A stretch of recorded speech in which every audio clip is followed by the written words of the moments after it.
Praise the lord.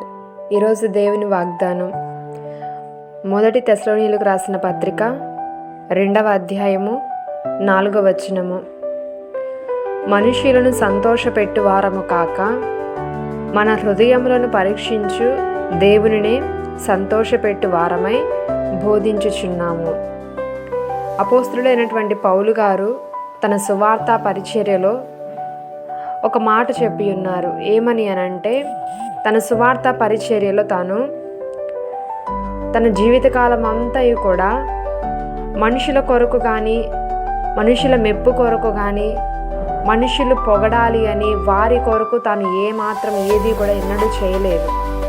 సమస్తము తను ఏది చేసినా, సువార్త ప్రకటించినా, అద్భుతములు చేసినా, ప్రార్థించినా, వాక్యము బోధించినా, ఏది చేసినా కానీ దేవుని సంతోషపరచాలి అని హృదయాన్ని పరీక్షించే దేవుని యందు తన మనసు నిలిపి ఉన్నాడు.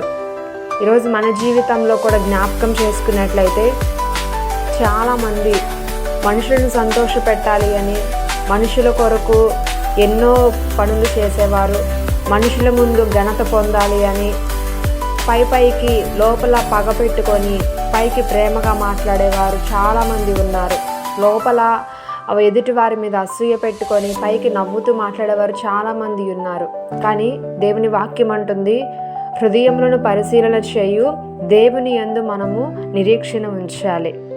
కాబట్టి మనము దేవుని సంతోషపెట్టే వారముగా ఉండాలి. మనం ఏది చేసినా కానీ ఒక్కొక్కసారి నువ్వు చేసే పనులు మనుషులకు నచ్చకపోవచ్చు, కానీ అది దేవునికి మహిమ కలగాలి.